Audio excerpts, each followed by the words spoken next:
In this video, I'm going to talk about a list of extensions which I use on a daily basis with VS Code or Visual Studio Code.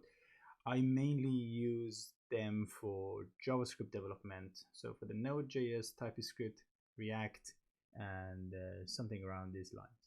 So the first one is auto rename tag. Auto rename tag, as you can see, is quite easy to understand what it does.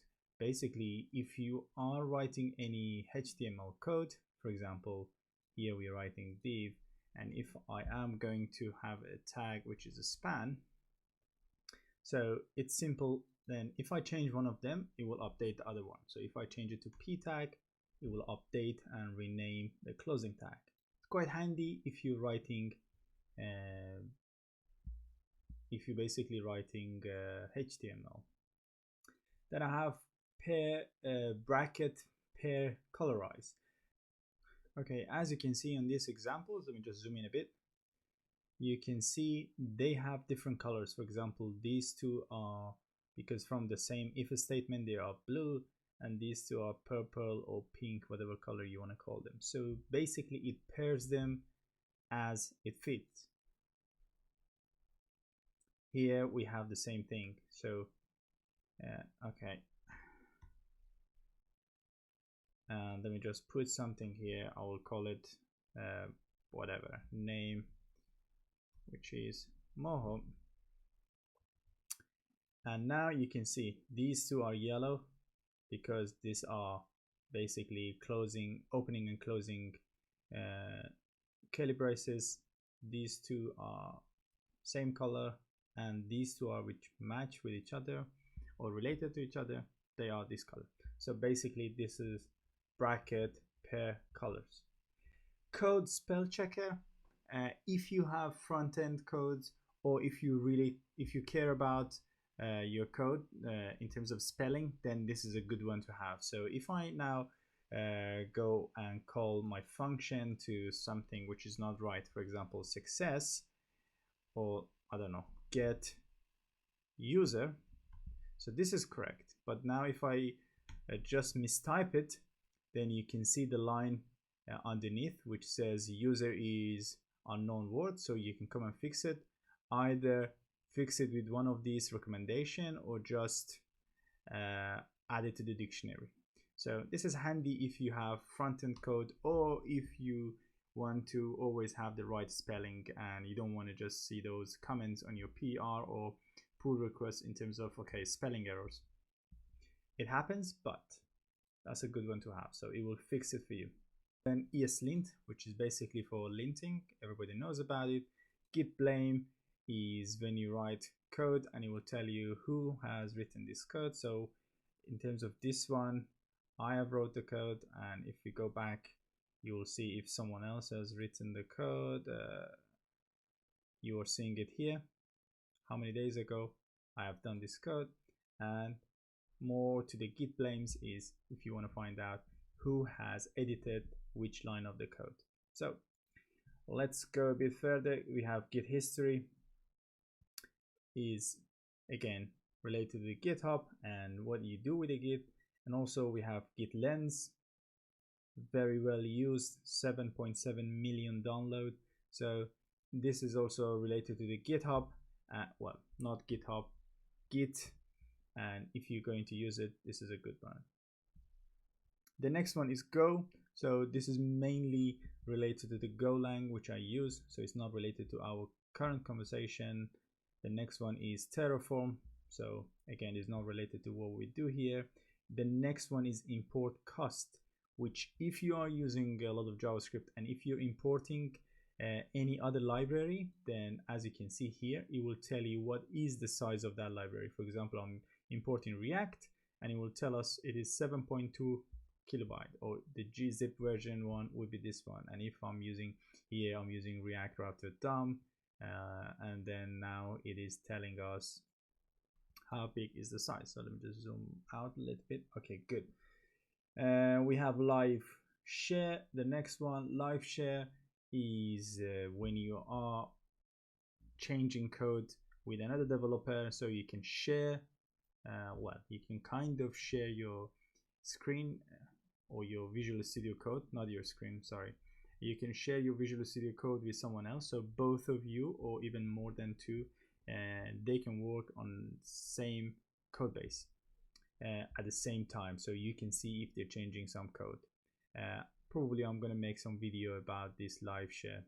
Then you have the Markdown preview. So the Markdown preview is going to give you a preview of your Markdown or MD files, and it's straightforward. So if you have a README file, and then you can literally see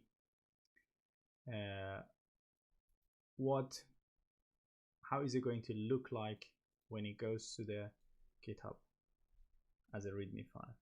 So let's go to the next one. Then we have npm dependency links, which will be handy if you are using a lot of dependencies and you always want to check the npm link. So if you go to the package.json, it will give you a link, and all you need to do, just, well, if you're using Mac, just option and then click, or in a Windows or PC, you can alt and click and it will follow the link, so it will go there. Then the next one I'm using is OneDark Pro as a theme, so I use this one, but this is not like my always to go, because I change theme quite a lot. And then we have Path IntelliSense, which will basically help you to find your files and packages easier, and I use it because it is helping me to just not type everything manually. And then we have Peacock, which is, as you can see, we have yellow color around this VS Code. If you are using VS Code or using VS Code for different projects, this one would be very handy, because then it will let you to identify your VS Code based on a project. So you can change the color to different colors for different projects. So obviously one way of looking at it, just go and see what project are you working on. You can see it here. But the other thing is basically to just change the color. It's quite easy and handy.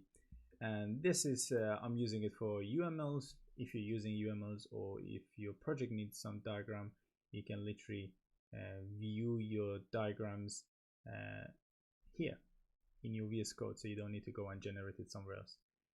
I use Power Mode. Power Mode is another handy one, which gives you a lot of fancy thing when you type.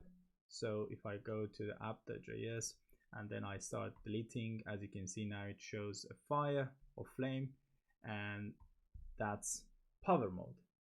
Then I use Prettier. Prettier is basically to format the code, and this is well known and everybody uses it. And another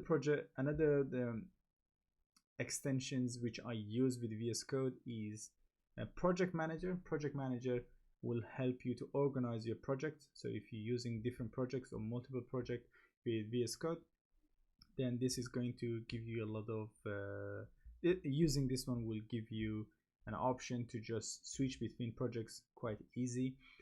So same as changing the color, Project Manager also give you a list of projects.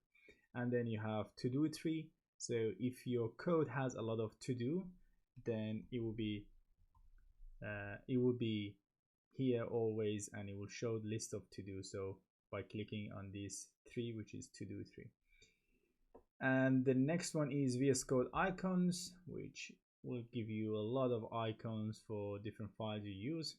So as you can see, this is a demo on the here, so you can see a lot of icons, which is fancy and good.